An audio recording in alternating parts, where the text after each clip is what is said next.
ખેડા જિલ્લામાં પોલીસનું mega search operation, ગેરકાયદેસર વસવાટ કરતા 9 બાંગ્લાદેશી નાગરિકો ઝડપાયા, પરત મોકલવાની તજવીજ શરૂ.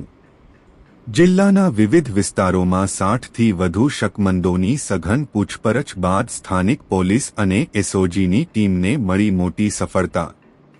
ખેડા જિલ્લામાં સ્થાનિક પોલીસ સહિતની સુરક્ષા એજન્સીઓ દ્વારા ગેરકાયદેસર રીતે વસવાટ કરતા પરદેશી નાગરિકોને શોધી કાઢવા માટે એક વ્યાપક સર્ચ ઓપરેશન હાથ ધરવામાં આવ્યું હતું. આ મેગા ઓપરેશન દરમિયાન જિલ્લાના જુદા જુદા વિસ્તારોમાંથી કુલ 60 જેટલા શકમંદોને રાઉન્ડઅપ કરીને તેમની સઘન પૂછપરછ કરવામાં આવી હતી.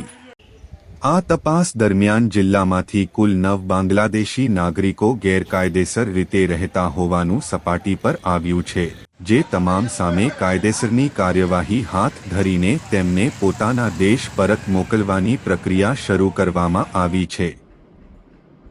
ગુજરાત રાજ્યમાં ગેરકાયદેસર રીતે વસવાટ કરતા બાંગ્લાદેશી નાગરિકોને શોધી કાઢવા માટે ચાલી રહેલી ઝુંબેશના ભાગરૂપે ખેડા જિલ્લા પોલીસ વડાની સૂચનાથી સમગ્ર જિલ્લામાં ચેકિંગ હાથ ધરવામાં આવ્યું હતું.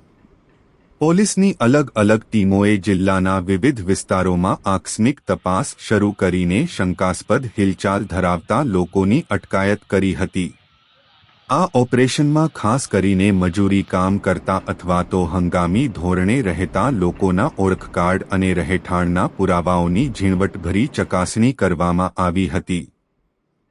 આ મેગા સર્ચ ઓપરેશનના પ્રથમ તબક્કામાં જિલ્લાના નડિયાદ, માતર, મહેમદાવાદ અને કપડવંજ પંથક સહિતના 4 મુખ્ય તાલુકાઓને આવરી લેવામાં આવ્યા હતા.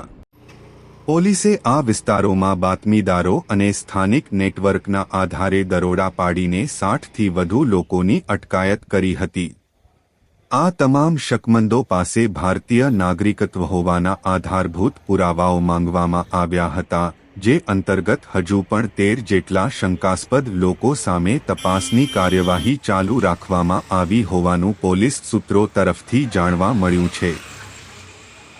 સઘન પૂછપરછ અને દસ્તાવેજોની ચકાસણીના અંતે નડિયાદ શહેરના પશ્ચિમ વિસ્તારમાંથી જ 4 બાંગ્લાદેશી નાગરિકો મળી આવ્યા હતા, જ્યારે જિલ્લાના અન્ય વિસ્તારોમાંથી બાકીના નાગરિકો મળી આવ્યા હતા.